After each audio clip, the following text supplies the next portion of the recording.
This podcast is brought to you by SeatGeek. Our friends over at SeatGeek are giving us a promo code of TBA Wrestling. That is TBA Wrestling for $20 off your first purchase. Enjoy the show.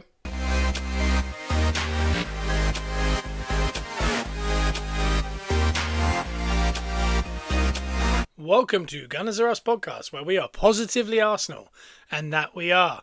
And this is Scott again, solo, while Joe is in New York. And if you haven't already, please check out our Patreon.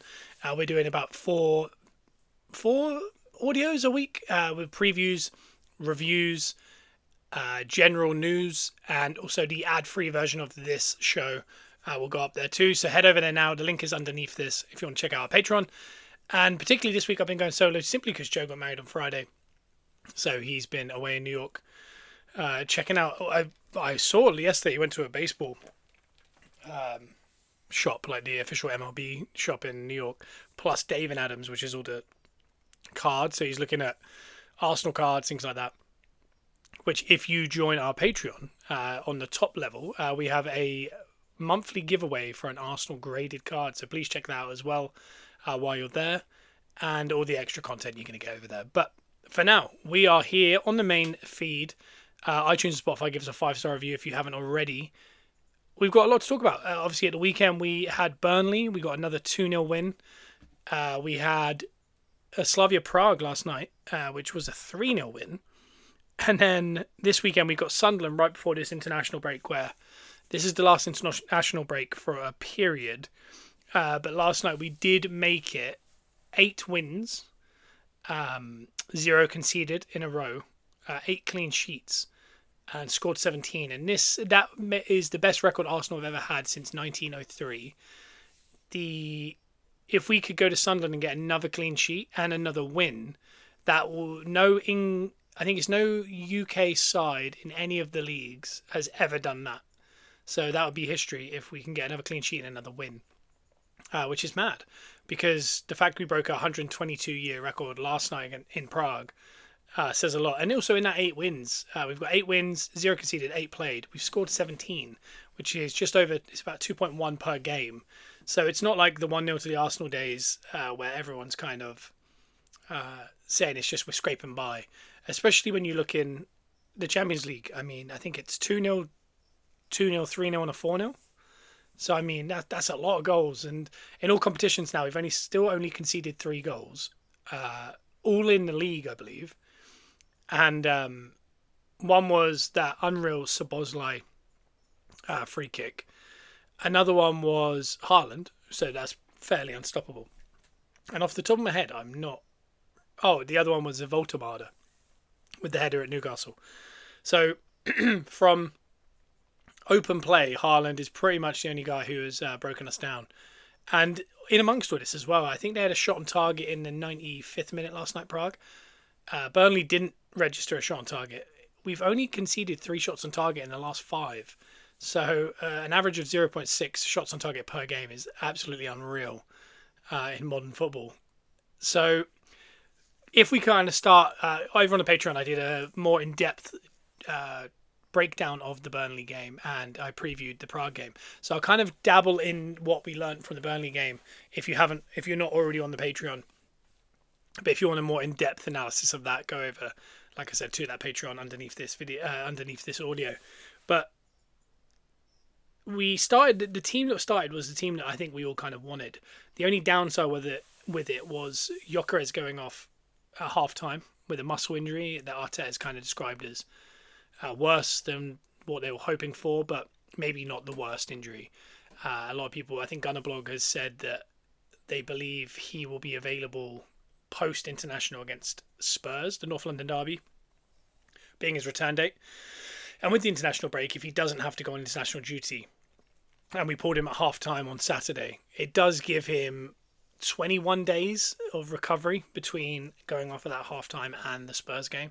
So 21 days is a 3-week injury, which, for a muscle injury probably seems about right, especially not a particularly bad one. But he does need to get training time in there before then. Otherwise, he will be coming on for the last 10-15 minutes. There is talk that Madueke could be available for that as well. So we could get a little cluster of players back. Odegaard has been talked about as well. Jesus and Havertz a little further away. And then Martinelli also should be available for the North London derby. But that does leave us in a bit of a interesting position because, as we saw against Burnley, Gyökeres probably had his best half of football, and he went off, and Moreno came on. And again, this is kind of redundant now because of how we played last night in Prague.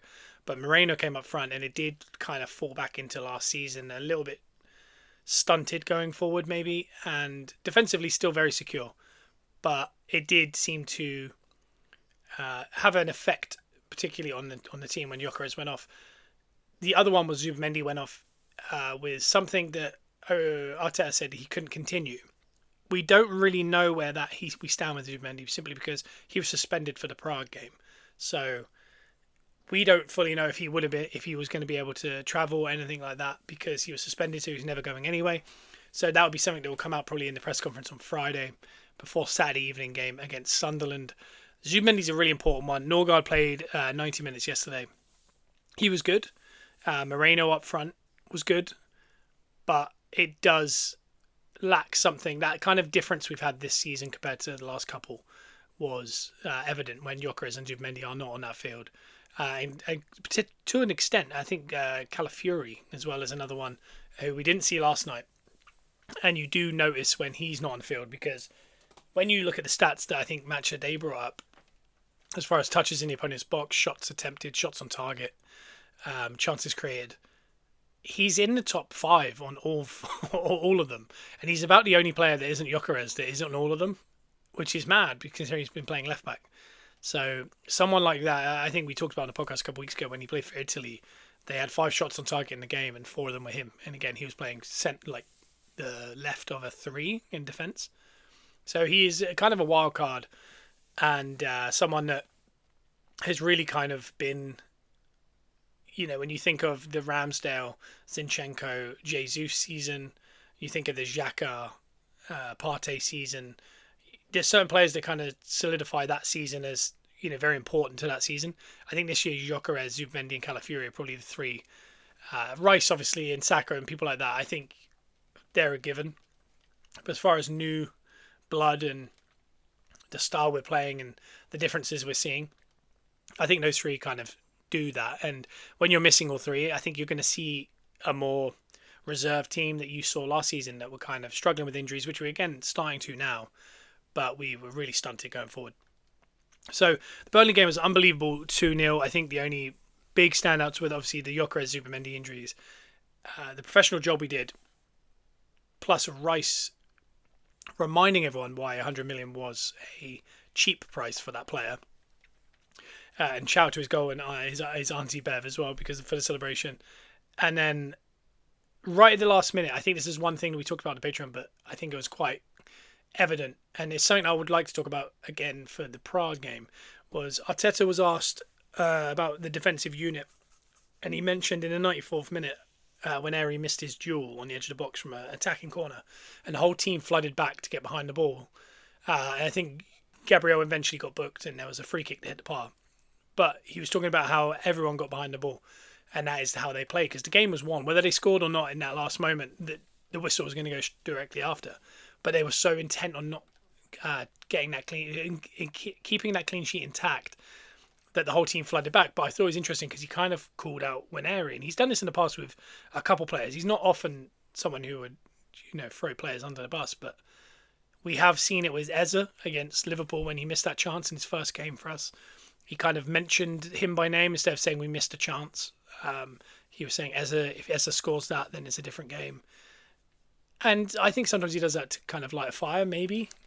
But this one particularly felt pointed that, for me, I think Winery's looked better on the right wing. When he played most of last season and bits before that, he was kind of put in where Dalman's playing, with kind of third string under Saka or second string last year because of the injuries we had. And Sterling wasn't someone we could trust in that position, let's say.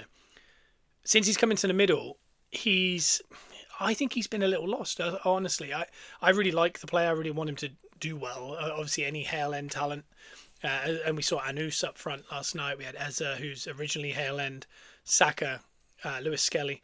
They're all kind of doing well. Anus obviously is brand new, and we're not going to see much more of him, I don't think, once Havertz and Jesus are fit. But you feel they all do very well, and even people like Smith Rowe did really well. It's just injuries that stepped him. Whereas when you look at Waneri, I don't know if he's going a little missing in games. There's been a couple of times where people really enjoyed his game, and I wasn't too sure. The Burnley game wasn't, I don't think, his strongest game. And I think last night in Prague, I think it was one of his worser games. And it was highlighted by the booking he picked up, which around the 40th minute, we were 1-0 up at the time. He, again, on an attacking corner, he's got a situation where he's running away from goal, and all he has to do is kind of protect the ball and knock it back to his centre backs or out wide or whatever. And the guy kind of lightly pushes past him and runs off with it. He has to pull him down to stop the counter attack. Which, in one half, I'm happy that for 18 he knows to pull that guy down, as cynical as it is, because we've had players in the past be maybe too nice in those situations. We lose a goal and everyone goes, "Why didn't he just pull him down?" So I'm all right with that part. But it's the fact that he didn't shield that ball, and it's such a dangerous part. And when you think of Lewis Skelly doing what he does with his body shape and things like that, you would hope he's kind of picked something up there, especially in such a dangerous area. Even if you kind of got, I think Trossard did it a couple of times in the game when he was in a similar position, just hook it back over your head, just away from that danger. Because, if you do that and the guy tries to nip in, you can kind of go down, grabbing your foot, and you'll probably win a free kick in a good dangerous area. But there's no real benefit of trying to shield the ball lightly and then having to pull a player down. And I think that was indicative of his game last night. Eventually, he did get pulled off in the second half, which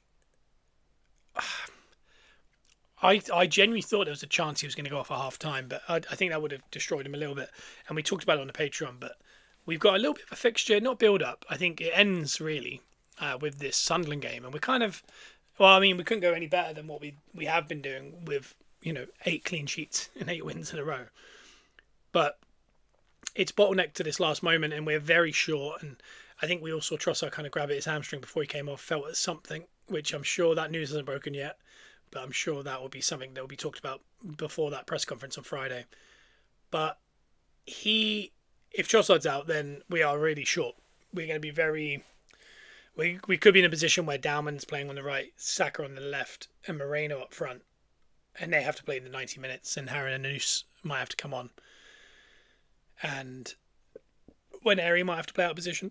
Eza might have to play on the left. I guess you could play Eza on the left if Trossard's out, with Moreno up top, Saka, and then Waneri just in behind with Rice. And we hope Zubimendi, but it could be Norgard. But it could be a really...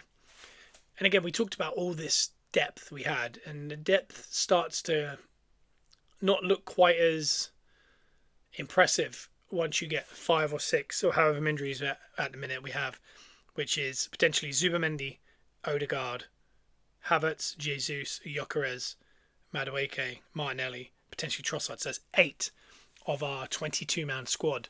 And all of a sudden you're down to 14. I'd say 8 of them are defenders. 3 of them are goalies. And all of a sudden you start to think, well, okay, that's going to be tough because we are going to be playing a potential attacking midfielder out left, an attacking midfielder up front. And then the midfield is going to be an 18-year-old and a 32-year-old from Brentford, which, again, isn't the worst thing. And Sunderland, again, if we weren't thinking about how well Sunderland have done so far, we would saying that's still enough to beat Sunderland. But the intensity they're playing with, the lack of midweek fixtures they're going to have and deal with so far, the freshness of the squad, it's going to be really interesting because they can kind of play this knowing they've got 2 weeks off. And I know a lot of their players are going away with international, but they can kind of see this as an ending point of, if they were to get a win or a draw against us, they're probably 10 points better off than they thought they could be in their best case scenario. That's how well they're doing. So, and you saw it against Everton. Everton started well. Sunderland did look a little bit shell-shocked, but by the end, Everton couldn't even get their own half. I mean, Sunderland had them pinned back. They were unlucky not to win it. It was just one of those kind of moments where you realise, like, I don't think it's just luck. I don't think it's good, like a purple patch. I think they are just maybe a very good team, and they bought extremely well in the summer. We did expect that from them, but maybe not expect this from them. And I do look across their squad, and you start to look at AFCON and think that could be a detriment to their side. A lot of their players are going away with AFCON in January, and they got some big fixtures down there, not necessarily against the big bigs, but against teams around them. that could become important. But again, those teams aren't around them right now. So if they can keep this strong start, they can afford to have a blip essentially in January. But we're going to need enough to get past them. I'm hoping Trossard is fit. I'm hoping Zubimendi's fit. That takes a little bit of pressure off. And you know that even though they're going away with their internationals and having to play a couple games, you can kind of reset and go, all right, we got through it. And post internationals, you can be looking at Gyökeres, Madueke, Martinelli, Zubimendi, Trossard, all these guys hopefully being 100% available. And then you're only waiting on Jesus, Havertz. And again, Jesus isn't one we're necessarily waiting on because we're so used to not having him at this point. But Havertz and Odegaard will be huge because when they're back, and that squad's going to look really, really strong. And again, in Prague last night, we kind of went up against a stubborn team. I thought it was funny that their manager kind of said he didn't explain fully how good Arsenal were to his team because he was worried they wouldn't turn up to training. And he was very complimentary, and they were good, they were a decent side. And we looked at their last fixtures on the Patreon and how they did against Inter Milan, a similar team to us. They drew 0-0 with Atalanta in Atalanta. Scoring could have been a slight issue, especially away from home. They haven't lost in that stadium for a year. They're undefeated in the Czech League. They're a very good team, and we were going in there without, like I said, Gyökeres, Zubimendi, Martinelli, Odegaard, Madueke, Havertz, and many more really, because we started it with a strong team, and Hincapié came in for Calafiori. Norgard had his full start in the Champions League, which, when you do look at the squad we put together and the team that we started, it does feel almost halfway to that kind of team we put out in the last game or two when you've got things wrapped up, which is really good considering we've done that in such an integral part, because they talked about it last night a little bit, which was next up is Bayern Munich. We've got Inter still to come. If you do lose that and you end up on 9 points and then you get through those two without any more points, you need around 15 to guarantee the top 8. Instead, we went and did a professional job with the likes of Norgard, Moreno up top, Hincapié full debut in the Champions League. And we still got that job done. We got it over the line. And it wasn't just that. We kind of did it in style eventually, because the first goal comes from a set piece. Gabriel, bet responsibly, but I had money on Gabriel to get a shot from target, and it was stopped by a hand. Very frustrating, but very happy for Saka to get another goal in the Champions League. I think with people like Saka and that, they have to step up to that next level, and they know it, where you get goals in the Champions League, because when they're looking at things like Ballon d'Ors and things like this, when you start winning trophies, you need to have put together 6 or 7 goals in the Champions League that season. You can't really have like 1 or 2. And when you look back at history of players like Hazard, who've got 7 goals overall in the Champions League, and Saka's already at like 15, 16, you do kind of go, this is what he has to keep doing, whether it's a penalty or whatever it is, just make sure you keep getting those stats in. So happy for him. Unbelievable penalty as well. We get that goal. Second half, we come out and almost instantly Moreno scores from a Trossard cross. It almost looked too easy, like potentially it was offside. It wasn't. And then later on, Moreno gets the most Havertz-looking goal I've ever seen. Goalie comes out, he gets in before him, just kind of squeaks it past. That's game over. The only worry we had was right near the end. They won a penalty. VAR overturned it. Ben White lifted his foot. It was high, but both players had their feet high. But he didn't really go near the player, and he almost just blocked the shot with a high foot, and the player went down. So rightly overturned. I think we were all worrying about that stat, about the clean sheets and also the on target one. But shortly after that, I think we conceded a shot on target, which ended that one.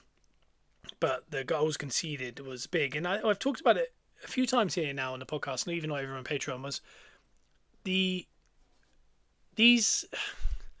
stats and these records have really good parts and they have really bad parts to them, because the bad parts is you become so nervous about conceding. People talk about not losing a game as something you really get nervous about, and even if you're drawing, then you add it has to be just wins, not even draws. Then you do it not conceding goals and winning. Then you add not even conceding a shot. It can be a detriment because you're trying so hard to keep all these in line.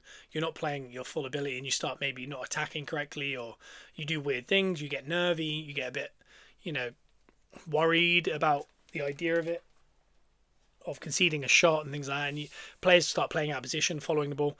So some of these stats are good sometimes for him to end, because you just need the people to stop talking about it and just kind of go. At the end of the day, all we really need to do is keep winning, or at least not lose.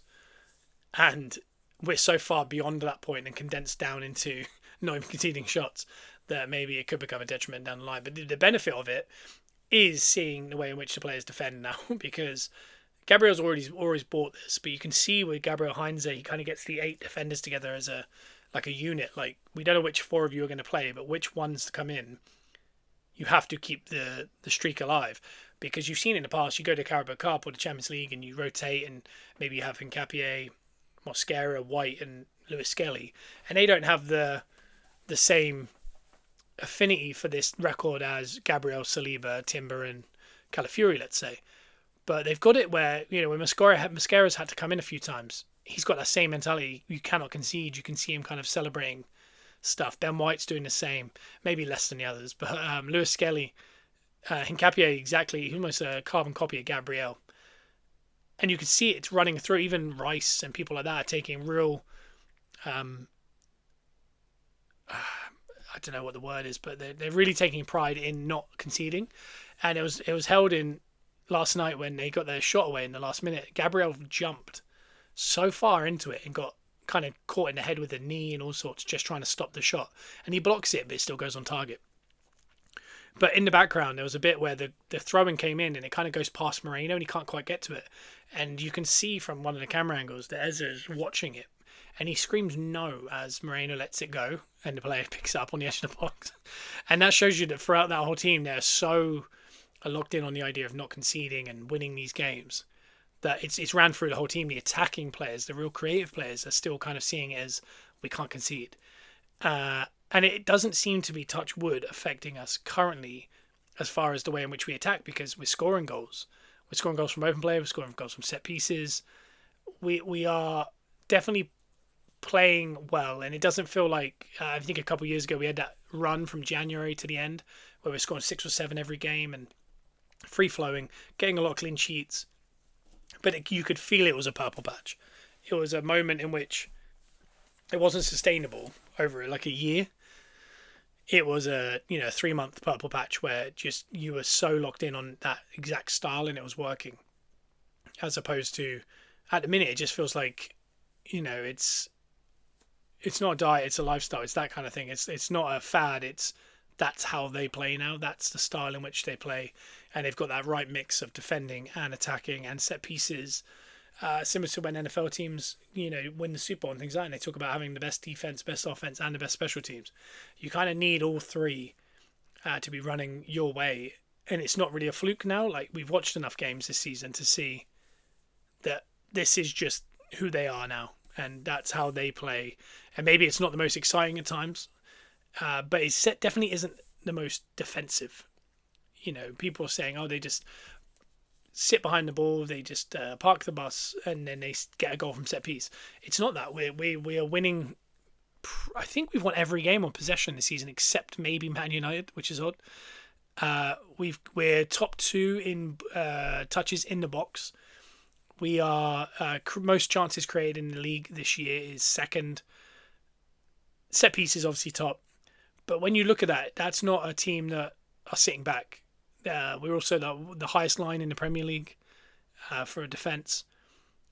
There's just a lot to it, and they seem to have found the right recipe to create this kind of ultra team. And it's getting tested in a minute with the fixture list, how quick these games are coming, and then this injury. I don't want to say injury crisis because I think every team's got injuries. I think we're up there at the minute with the amount, but that's why we bought this big squad. Everyone said, why do you need such a big squad? It's exactly why, because it's the same reason why when you look over at Liverpool and they lose a midfielder, you start going, oh, that backup's a little bit worrying. Whereas, every team, your second team is never going to be as good as your first team, but you can get awfully close because Odegaard, Rice and Zubimendi is unbelievable, and Norgard, Moreno and Eza, doesn't quite sound right. But very rarely you're going to rotate all three. So Odegaard for Eze isn't a huge drop. Rice to Moreno is a drop, but there's different benefits to come with Moreno. Norgard to Zubimendi, I think, is our biggest drop in the group. Gyökeres and Havertz, as different as they are as good as each other, but just in different ways. Saka, Madueke proved why he's not Saka, but he's a very different threat and a very good threat. He's not dropping down to Odegaard, Sterling like last year.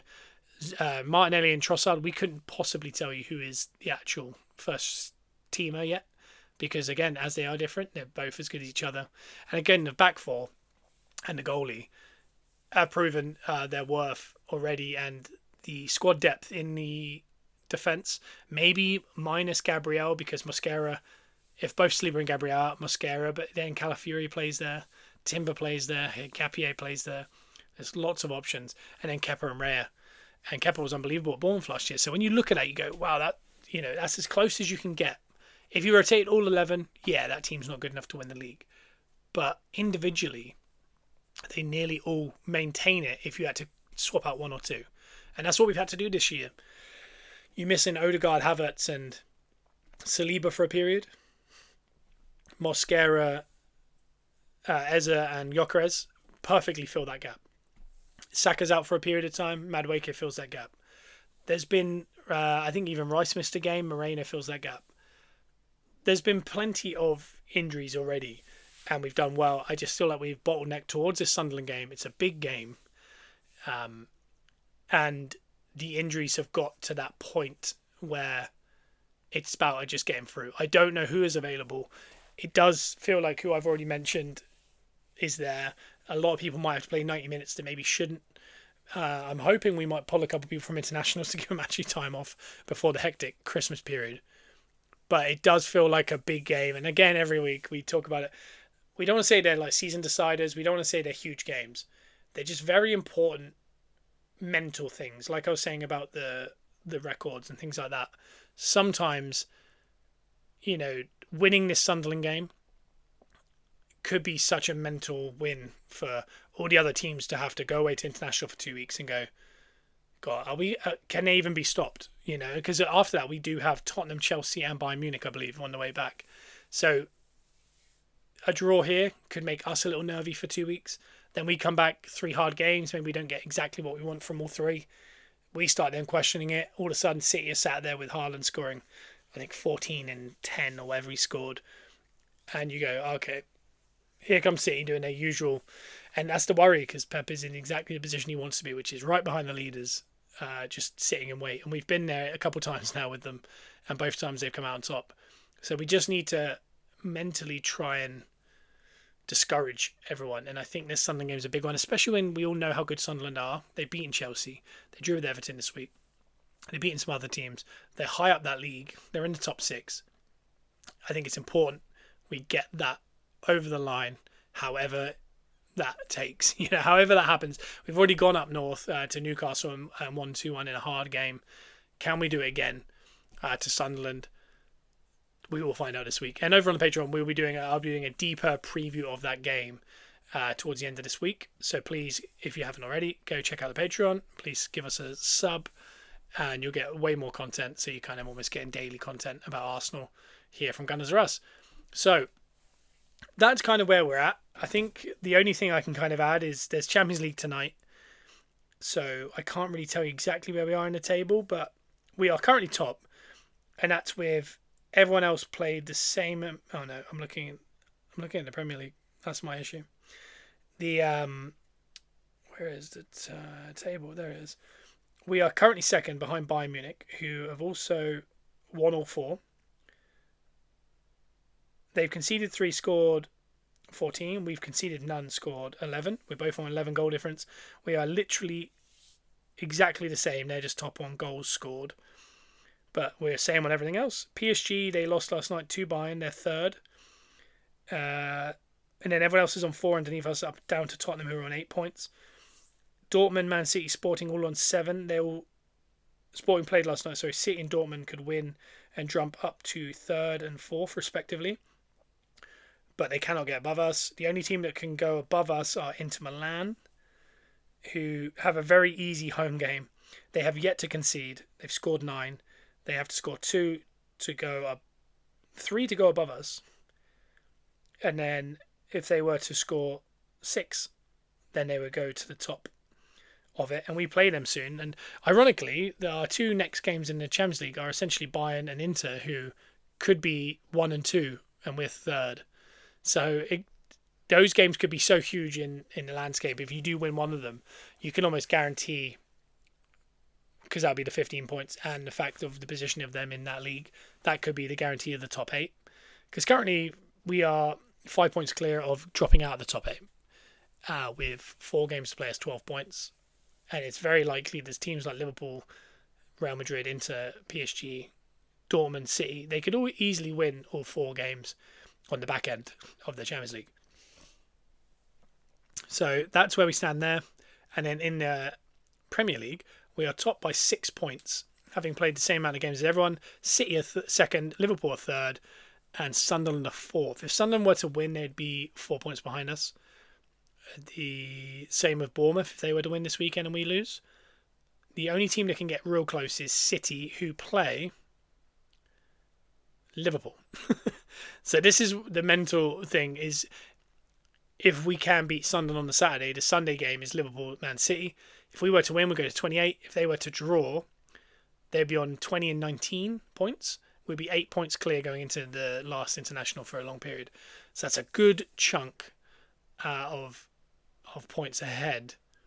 It'd be very interesting what happens there. Tottenham up against Man United as well. So it could be such a landscape shifting weekend ahead. So we got to keep our eyes on that. That's for sure. So we'll move into a little bit of kind of Premier League talk actually now. We're kind of talking about the Premier League generally. Something that I did want to talk about was the media outrage of Arsenal's set pieces. And Arsenal have scored more set pieces than anyone else this season. But when you look at Man City, who is second, Haaland is on 14 goals. The next top goal scorer at their club is own goal with 2, and it's the same guy, ironically. And then everyone else is on 1. I don't know why there's not more outrage in the fact that they're winning games simply because of one person. We're using set pieces. They're using one person. And I feel like if you were to condense that down into an argument, paying more money than any team's ever paid for a player in agent fees, weekly wage, and fee to be your best player, and we all knew he was the best player in the world, takes a lot less skill than lots of hours on a training ground, getting really good at set pieces, allowing every other team in the world to have all this tape on you because you take 7 or 8 corners a game and still not be able to stop us. But for whatever reason, that one is the one that they've got their heckles up. The issue is with that. We've scored 11 set pieces in all comps this season, which is 2 more than any other team. Chelsea already have 9. Which is, why are we not talking about that? That's a lot of set pieces also. And so we've scored less set piece goals than Haaland scored goals. That I feel like I don't understand how that hasn't become a big conversation online. Goal tally for Haaland this season. Let's have a look. Oh, what are the stats there? What are the stats? Premier League. Oh, it's gone to fantasy football. Since he joined Man City, he's got 98 goals in the league and 17 assists in 107 games. That's crazy. I can't find the exact stats. Let's have a look. This season, 10 appearances, 13 goals, 1 assist. He scored 13 goals from 10 xG.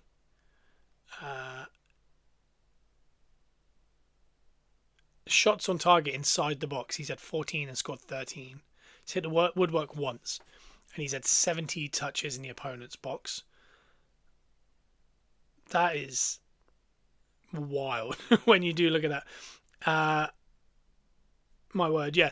And that's the question I had, and that's the question I'd have for anyone listening is, why is it the media outrage not the same for being a one-man team as opposed to a one set-piece team? And I just feel like one takes a lot more talent than the other. And again, I think Haaland is the best player in the world, and that takes a lot of talent to be as good as he is. But they knew what they were buying in him. They changed their entire style to fit so that he touches the ball more and scores more goals. They've done that, and it's working. And it's working really well. That I have no issue with. But I don't understand. I wouldn't have media outrage for either. I'm just saying if there was one, why is one getting more rage than the other? And the other one's not even getting any rage. It's just getting plaudits for how good he is. Why is there not just constant plaudits about how good, Arsenal are? And the conversation around are corners or set pieces ruining football at the minute. Last weekend on the Saturday, 127 corners were taken, one was scored, and it was us. But 127 corners were taken and one. So one out of 127 go in. I feel like that's not really an issue, is it? Because chances are none of these corners are going in. We just have, when we've scored 11, and we've probably taken 10 a game, maybe 100 or so. We scored maybe one in every 15 corners. And also when you look at it, I can think off the top of my head of two corners, which were a corner, it was cleared, it was knocked back in, it was cleared and then volleyed from the edge of the box, and it was a top corner, like Supermendy's goal. And that goes down as a set piece goal. It's not a direct header, So I'm just interested by it. I know Timber scored from a couple of set pieces. I think Gabriel scored from 4. But the other ones are all kind of second balls. Eze on the edge of the box, Zubimendi, Rice. So it's kind of misleading, that those kind of stats around whether or not that's a set piece goal. To me, a set piece goal is a corner and then maybe a flick on and a header or something. But when you clear it and then put it back in and clear it and then it goes in, it counts as statistically, but it just doesn't seem the same thing to me. Across the league, though, Liverpool got back into winning ways against Aston Villa at home at Anfield. I feel like Slot has spent the last 6 weeks telling everyone how to play against Liverpool, and then Villa did the complete opposite. And I'd say that's a complete Unai Emery galaxy brain type thing to do, having had him as a manager at Arsenal. Slot has complained that teams aren't playing out from the back against us, so we can't press. Teams are going over us. We don't know how to defend that.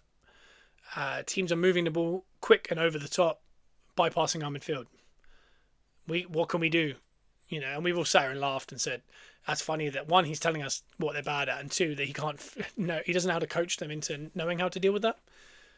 And then Villa just played the ball out from the back and created very little. Got pressed to death until Martinez just passed it to Salah and he popped it in his own goal. Then they have a deflected goal go in. And I watched them against Real Madrid last night. They were much better than Real Madrid. They felt like the Liverpool of old, and people are kind of correlating that, maybe not so much against Real Madrid last night, but at the weekend they looked better, and they happened to keep off the summer signings, and they were kind of playing with the team that won the league last year. And well, of course they're going to be better because they won the league last year and they hardly lost a game. But it is interesting, when we talked about the start of the season, the squad building, the weird purchases, all these kind of things, that they're now starting to realise, maybe we didn't need to buy all of these players. Maybe we should have just retained players.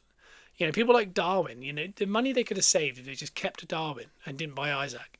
And Darwin was the understudied Etitike. If they kept Harvey Elliott, who wanted to play games, he played more games for Liverpool than he is at Villa. There's depth like that I just don't understand why they were so quick to get rid of. Diaz, I know Diaz, I think, must have been he wanted out, but they didn't replace Diaz. They went with more forwards. They lost Trent, Kirkez, Conor Bradley's really good there. He had an unbelievable game against Real Madrid last night. Frimpong's more of a winger. Maybe he is the backup to Gakpo on the left. Maybe they need to go buy a left back, because Robertson can't carry the load the whole season. Kanate could sign a new deal now. And they tried to get Margate and they failed. And their goalie does seem alright, especially as a backup for Alisson. But when you look, you just sort of go, that's really unbalanced. It's not right. They kind of pulled them all out. They won a game. I don't think it was as convincing as the scoreline looks. The Madrid game, Madrid were bad. And I think this is a reminder that last year we were really good against Madrid. Liverpool are not in great form. and they looked miles ahead of Real Madrid last night, which is really odd because you do think of Real Madrid as maybe, this was Bellingham, Vinicius, Mbappe, Arda Güler. There was a lot of top players on there. And again, Liverpool didn't overly create real chances. I think Szoboszlai had like 5 shots on target and they're all kind of outside the box, except for that one really good save from Courtois.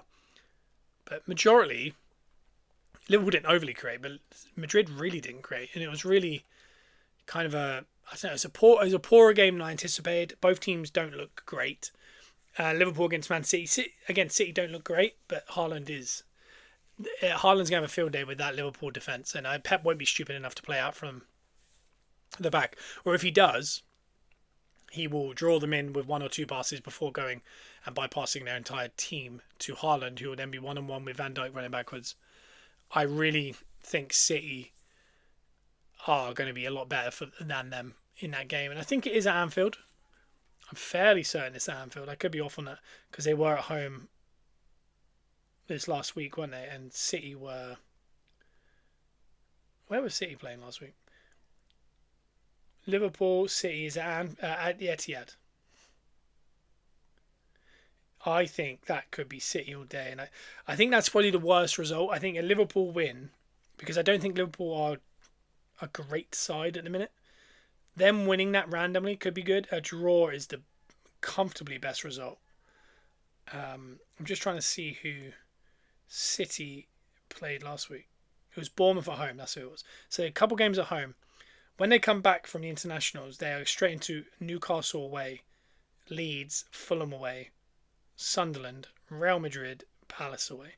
So there's some tough games, but I can see them kind of just putting a string together and really putting the pressure on. I would love nothing more than us to keep not conceding, just winning, and then every other team just dropping off.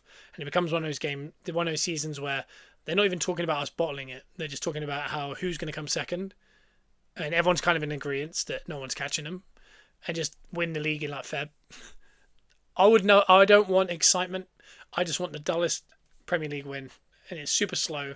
We celebrate it in March. We also celebrate it again at the end of the season. I'm very happy with that. I don't need that big excitement in my life right now. I could just do with getting something over the line. But that was happening across there. The guy who wants to cut his hair, the Man United fan, failed again at game 4. He got so close. Again, I really think Man United are better than anticipated. They showed a couple of moments as to why they are what they are, and that midfield is really holy. And you can't have a midfield of simply just Casemiro and Fernandes and expect not to get ran through sometimes. The Premier League generally, though, across the I think everyone was looking at Sunderland having beaten Chelsea the week before. West Ham, huge game, beating Newcastle at home, 3-1. If anyone's watching Pitchside and the prediction show they do, that was the reverse Lewis Bowden to Tom Garrett reverse fixture, which got it 100% spot on. Which, if you're following that, is fun. Chelsea continue their dominance against Tottenham. I think they've only won 6 times in the last 80 times they've faced each other.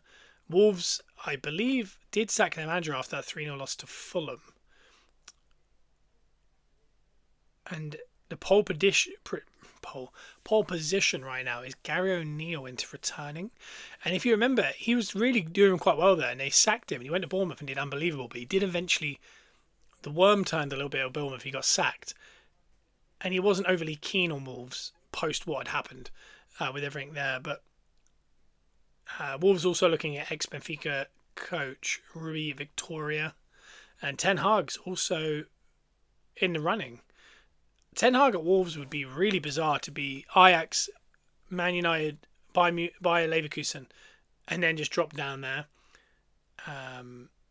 A lot of people think Gary Neal won't go simply because of fan backlash. And Vitor Pereira, the Wolves manager, said he tried everything. And it's weird because I think they didn't win any games in the first 10 last season, and then they were fine in the end.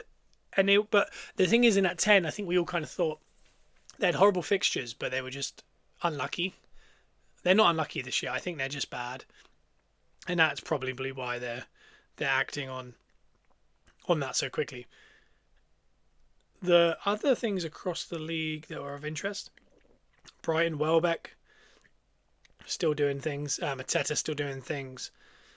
It's the usual stuff. But this weekend we're looking ahead. We've got Arsenal, Sunderland. Like I said earlier, we'll be doing a bigger preview on the Patreon for that. But this weekend we've got big games like Tottenham Man United at 12:30 on Saturday. The 5:30 game is Sunderland Arsenal, which I think that'll be a fun game up in Sunderland Saturday night before Strictly. You can kind of settle in. Chelsea Wolves is on at 8 o'clock that night. You would expect Chelsea to just comfortably win that, but if Wolves have a new manager by then, is there a new manager bounce? The 2 o'clockers are kind of what you would expect, and then the big game is Man City Liverpool at 4:30. Post all of this, we get straight back into the thick of it, but we'll get to that in the next couple of weeks here on the main feed, plus over on the Patreon. Like I said earlier, if you really do want more content from us, I've seen the numbers going up here on the podcast, which I'm so excited about. Joe will be back next week, because you're probably, if you are on the Patreon, you're probably sick of hearing just me talk about Arsenal, but it's just while Joe's away in New York. But yeah, it's gonna be an interesting one. Next week's gonna be interesting because we'll probably have to almost review what we feel has been the first 11 games of the season by then. That is not even a third yet. It's just over a quarter in. So people saying Arsenal running away with the league, things that are just, you haven't been there before. We do well to mess this up. As John Cena on Real would said to Triple H, take a lot for us to mess this up. And then they did. So expect Arsenal to potentially mess this up. So we do need a big win against Sunderland, maybe a draw at Man City, Liverpool, maybe a draw Tottenham and Man United.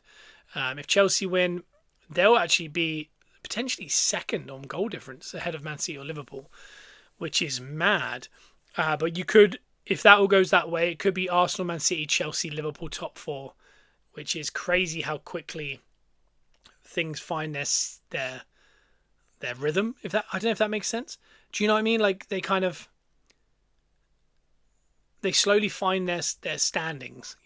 Propping up the table is Wolves. We've got Forest and West Ham just above, but they are very close to Burnley and Leeds, Fulham and Everton, and Newcastle. There's a lot of teams there that aren't actually bad.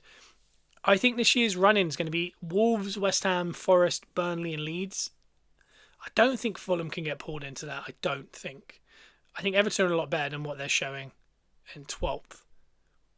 It's going to be interesting who goes down this year, because you kind of think maybe, even if it's only two of the promoted teams, that the other one could be a big team, like West Ham. I say big team, and I'm not saying West Ham aren't a big team. I'm saying I don't like saying big team because it's harsh on teams like Burnley, and I'm acting like they're small. They're not. But you got like Wolves maybe, but you'd think with a new manager maybe they get some wins. Forest have only won one game this season. Wolves have won none. And even if you look at the next ones, the fact that Burnley have won 3, Leeds 3, Fulham 3, Everton 3, Newcastle 3, it's quite interesting. So the league is finding its position. So next week we'll probably review that first 11 games, let's say a third of the season before, because I think the next bit is 5 months, no international break, just straight up football. Carabao Cup, Premier League, FA Cup, Champions League. It's going to be every 3 days. The Patreon's going to be absolute chaos. So if you're getting ready for that season like I am, get on that Patreon, because you'll have nearly daily content over there from us. If you want it, you're on the way to work every day, you want something to listen to, and remind you of Arsenal, get prepared for the next game, things like that. Please join us over on the Patreon, because that's what I do with other places, other Arsenal pods. I have the Patreon because I need that daily content, so that I'm always kind of thinking about Arsenal when I don't know what else to think about, So hopefully you enjoyed the show. Joe will be back next week. Jump on the Patreon because there'll be a preview coming at the end of the week. We'll see you next week. Bye.